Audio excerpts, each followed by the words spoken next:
मी थोडस एक वाक्य बोलतो, कोणाला पटणार नाही. आता ऐका,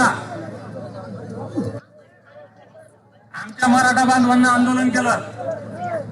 ऐका ऐका, शांततेने. आता पटणार नाही, मी सत्य बोलणारा माणूस आहे.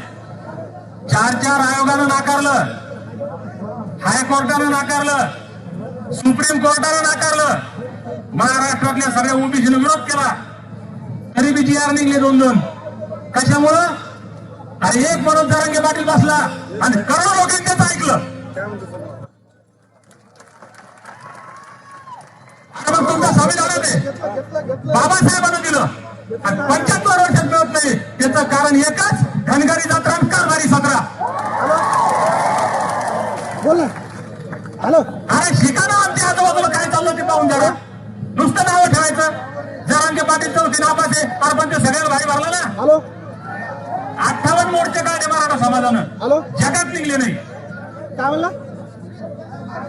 1000 तरी आमदार असतील आजी माझी, शेकडो खासदार असतील, आवाज 100 मुख्यमंत्री उपमुख्यमंत्री झाले असतील मराठा समाजाचे. देता आलं का आरक्षण? पण चौथी नापास बापा दिलं ना बापू. चौथी नापास माणसानं दिलं ना आरक्षण. मग आम्ही त्याला नाव ठेवण्या अगोदर आम्ही काही त्याच्यापासून शिकणार आहे का नाही? अरे समाज, मुंबईला मी ज्या लोकांना ओळखतो, करोडपती लोक नंतर भाऊ फुटपाथवर झोपले हो, रस्त्यावर हातात घेऊन वडापाव खाल्ला त्या लोकांना. फॉर्च्युनर गाडीमध्ये फिरणारे लोक,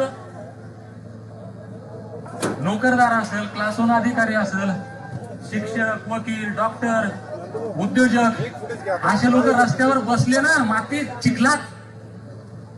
तेव्हा आरक्षण भेटलं. बांधव, ही भूमिका समजून घ्या. आता तुम्ही म्हणता एका जरांगे पाटलाची तुलना करायला लागला का? नाही बाबा, जरांगे पाटील लय मोठे माणसं आहे, मी छोटा माणूस आहे.